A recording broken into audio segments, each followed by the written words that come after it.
Hey everyone, Anthony Fantano here, internet's busiest music nerd. Hope you're doing well. I think everyone has heard the news at this point that the legendary electronic music duo, the French House Kings themselves, Daft Punk, have called it quits. They've broken up. No more music, no more touring. That's it.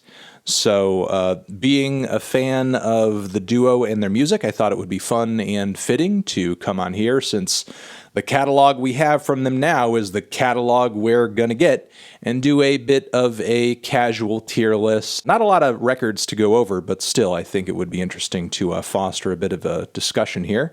And of course, you guys are free to drop your own little tier list down in the comments below and discuss amongst yourselves. Let's get going, starting with the earliest album in the duo's discography. That would be 1997's Homework. Bam, bam. Love this record. One of my favorite electronic music albums of all time. Just a super quality house album. While not as seamless or as conceptual as Discovery, that would be their sophomore record from 2001. Still a ton of fantastic and classic bangers on this one. As much as Daft Punk was purely an electronic music duo, they also just had a real knack for crafting earworms, which is most certainly shown on tracks like Revolution 909, Defunk, of course, Around the World, Rock and Roll. There's just so many bangers on this thing. Maybe you could make the argument that the record's a little long, the record gets a little one-dimensional after a while, but like, who was putting out house around this time that hit this hard, was this catchy, was this widely accessible, was this influential, and like was not only fitting into the archetypes of house music, but embodying very clear references and influences from other genres. Again, be that like soul, funk, rock, disco, so on and so forth. You know, it's just fantastic that Daft Punk over the years were able to forge a truly unique sound and aesthetic, highly influential all around. I think you only really need to listen to just like maybe a few minutes of Justice's music to sort of see the overall impact. Next, moving on from there, took the duo several years to stir up a sophomore release. This is Discovery. Their next album dropped in 2001. This record featured a lot of the same house fundamentals that Homework did, but everything is pushed to the next level. Not only are you getting those influences from rock and disco, soul, pop, funk, but also you're getting this incredible, like, high concept storyline and flow amongst all the tracks and the movie that the duo put out with the album. But ultimately what makes this record so special is not only was this everything from Homework but improved, but Daft Punk returned with this incredibly sleek, futuristic sound that still feels very cutting edge and still feels very, I guess, predictive to this day. The entire record just feels like dancing across the galaxy, and it's an incredibly dynamic album too, because Daft Punk, you know, not only mastered the art of the banger on this one, but also put together some very passionate, low-key ballads on this one too that are just great. And they made all these changes and pursued these themes and executed this concept so impressively without taking away from the fact that at the end of the day, they are an electronic music duo. They are a dance music duo. It's honestly records like this that I wish inspired more people from the dance music scene, not just from a stylistic, not just from a sonic standpoint, but from a concept standpoint. You know, this record says to audiences and says to musicians as well, I would hope that, you know, dance music doesn't just have to be about the single. Dance music doesn't just have to be about, like, you know, the vibe or the energy that you're creating right there in the moment at the club, on the dance floor. It can be this amazing thing that has a story and has a tale to tell outside of all of that, but still be able to appeal to people in that context too. Things can have multiple layers to them, which is of course something that we hear and see again and again and again in many other genres. I mean, there's no shortage of rock concept albums. There's more and more seemingly every year coming out of the hip hop scene. I don't know, let this video, in my opinion, generally show. I think there could be more concept records like this coming out of house, coming out of techno, so on and so forth. But, you know, that's just my opinion. Excellent LP. I have a review for it on the main channel as well, which I highly recommend that you check out because I can't really say enough nice things about this record. I would easily put it in the S Malach, one of the best electronic music and one of the best period albums of all time. I think we all saw that coming, but I'm going to throw a bit of a loop in here. Ba-bam! Yes, I'm actually going to be talking about the live records in here because, you know, there's not that many Daft Punk albums to talk about. And on top of it, I personally feel like if you're only listening to the studio stuff, you're only getting a partial picture of what Daft Punk were, what their influences were, what their talents and abilities were. Now, Daft Punk Alive 1997, as the title obviously states, is a live record of a recording from 1997. Now, funnily enough, they dropped this record the same year they came out with Discovery. And it's interesting that they did because creatively they were in such a different place than they were when they did this performance, they did this recording. And this performance is delivered to you on this record as like one nonstop 47-minute track. Now, anybody who is unfamiliar with Daft Punk's live stuff and this record might say, what's the big deal? You know, it's just a live album. Aren't they just like playing the hits and so on and so forth? In the case of Alive, a little bit. You know, there are some tracks from the duo's popular rotation that, you know, bits of those tracks that make it into this set. But for the most part, Alive 1997 is a wild, freewheeling fucking jam from one insane, abrasive house passage and techno passage to another. The whole thing is very loud. It's very abrasive. It's very in your face. I would actually even say there are some hardcore underpinnings during some of these passages as well. Now, not every transition and section of this record goes over perfectly. Sometimes certain passages drag on and everything, but it's a very bold and high energy live performance that I think shows Daft Punk's more aggressive side for sure. Again, I do think there are some sections of this that drag on a little, and maybe you could say that there is a little bit of something that is lost in translation when just listening to the recorded version of this as opposed to like being there, soaking in the sound, going crazy with everyone on the dance floor like they most likely were.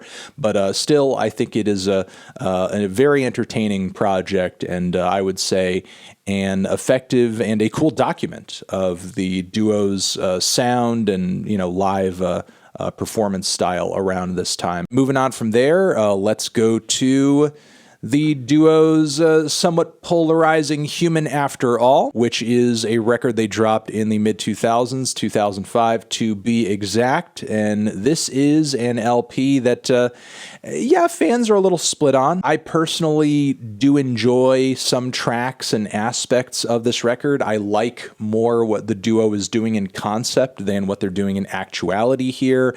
I think the increase in, I guess, influence from the rock genre on this record is pretty cool. There are tracks on this thing that frankly are some of my favorite Daft Punk tracks, be that Robot Rock or the title track or Television Rules the Nation, where you do get those cool driving house beats. You do get exciting riffs. You do get some of those sticky robotic lead vocals. And, you know, the songs here are quite hooky. You know, a lot of those basic elements of what makes Daft Punk great are certainly here, but there are a few elements of this record that are kind of disappointing. One, the production details, the sleekness, the intricacies of Discovery doesn't really carry over onto this record. Again, with sort of that rock influence, whatever they were trying to pull off on this project in terms of just the overall sound and aesthetic, it's very distorted. It's very distorted. It's very harsh. You have a lot of very, very, very rough synths and synth leads. The lead vocals are more abrasive than they've ever been. And when all of these sounds meld on numerous tracks here, it does get like very, very, very tiresome. You know, I get ear fatigue really freaking quick listening to this record. Again, that's not to say that I don't respect what the duo is doing in concept here. I certainly do, but there's definitely something to be desired in terms of like the way this project sounds. There's definitely something to be desired in terms of like the mix and the balance of the drums and the bass to the synths and the vocals, which again are very rough and could use something, whether it be an EQ or, you know, maybe being turned down, something just to like take that edge off, because it is just so much. So again, there are some good bangers here. There are a few low-key tracks and duds that don't really seem to go much of anywhere, like maybe Steam Machine and Make Love. But, you know, there are certainly some tracks I would take away from this, but still not too crazy about the sound of this one generally. But I think, you know, for anybody who is the least bit interested in the duo's music, it's worth a listen. It's worth your time. You shouldn't completely skip over Human After All. And I don't think, you know, the record is as quite the, you know, fall from grace that maybe some people have portrayed it to be. I just think, you know, the duo being in their own heads and maybe being committed to a certain idea just stuck to a sound that just did not really appeal. And when I say sound, I mean like the literal like sound quality and timbre. So yeah, I'm just gonna throw it in the C Malach. Then I want to give a shout out to the Tron soundtrack, Tron Legacy. I mean, what can I say about this? It's not anything that a Daft Punk fan would really be expecting from Daft Punk outside of a few tracks, though you do really have to respect the fact that the duo was able to pull off what they did on this project. There are a lot of very engaging and beautiful and, I guess, evocative progressive synth pieces all over this thing that are underscored by gigantic washes of orchestral instrumentation. While it is a project that I respect, it's not really one I find myself going back to. Again, it's likable, it's respectable. I think it's pretty decent for what it is when it comes to, you know, progressive synth music and soundtrack music. I think it's impressive, but I'm not really like, you know, the huge into that sound and that vibe generally. Now to continue on to the duo's second live album, Alive. Oh, it's covering the Alive 2007. This one, as far as like a live album conceptually goes, is almost the opposite of Alive 1997. It's not this like totally, you know, unencumbered, we're going to go in whatever direction we feel like and be as loud and as aggressive as we possibly you know, can kind of record. This is a very methodical, very calculated series of songs from the duo's catalog. They're playing all the hits, but the sound is great. The sound is actually so good. The numerous tracks they play from Human After All are actually great. I prefer hearing them here to hearing them on Human After All. And I think the superior sound of those tracks on this record just goes to show how good those songs are when, you know, you've altered just the way that they come off a little bit. So yes, while on this project, the duo is pulling from all of those familiar moments in their back catalog. This project is not just simply them getting on stage and pushing play and you're just like hearing all these familiar cuts that you already know. The way that they introduce these songs is very novel and creative. You're not often, if you're not looking at the track list, you're not often going to be able to anticipate what exactly the duo is going to bust into at any given moment because of the way they're kind of teasing certain things with a bit of a riff or just a snippet of a vocal sample or just a slight variation of a beat from a certain track. And what's also so incredible is some of the transitions they undergo on these songs, because you're not just hearing a track for the entirety of a certain span of time and then you skip to the next one and the track list here, the duo is effectively kind of turning all these songs into medleys and overlapping popular songs from their discography. Granted, some of those mashups, I guess you could call them, go over better than others. There are a few sloppy ones in the set for sure, but for the most part, it's just incredible just how much common ground, they're able to find between all of these tracks and just make them link in these fantastic and amazing ways. And, it's almost like overwhelming and exciting to hear 2 stellar cuts from the Daft Punk, even 3 or 4 stellar cuts from the Daft Punk catalog working together and intertwining compositionally in such a deep and an effective way. Just a great record all around, great sound, great experience. And as I said earlier, in the case of Alive, I feel like if you're not listening to this side of the Daft Punk catalog, you're not getting the full picture of Daft Punk. All right, and then from there, I think we have hit the final record from the duo, their 2013 album, Random Access Memories. All of you at this point, I would hope, are pretty familiar with my opinions on this record. My review of this album is one of my more popular reviews, if I'm correct.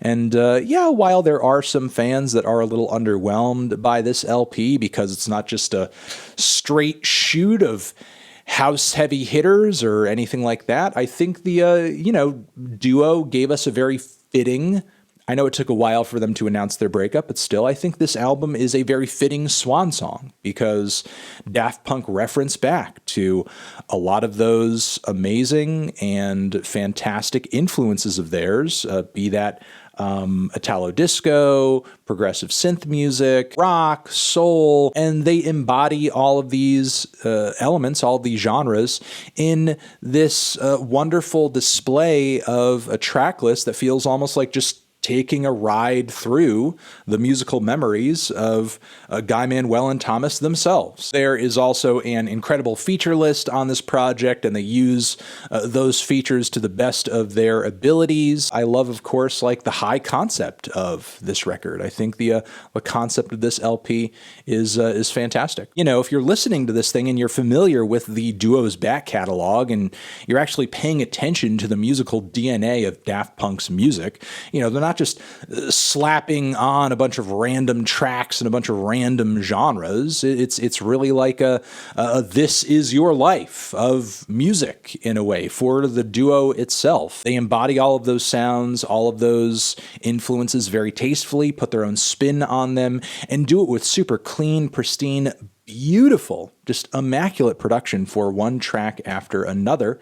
And I think it's a very good album. It's got some underwhelming spots on it, and it's a bit indulgent, I guess you could say, for sure. But it's a very solid record. My criticisms of this record are already out there. There's certainly like maybe some vocal performances here and there that are a little rough on the LP, and certainly there are a few duds in the track list, but it's still a very good project. And this is essentially my feelings on the Daft Punk catalog in general. That's my tier list. Make sure to let me know what you guys think of the Daft Punk catalog down below, and you're the best. I think all I can say about Daft Punk at this point is I'm glad we had the duo for the time that we did. They made some incredible music, and I am pleased that we still have that. And Daft Punk, at least in concept, rest in power. And over here next to my head is another video that you can check out. Hit that up or the link to subscribe to the channel. Anthony Fantano, Daft Punk, forever.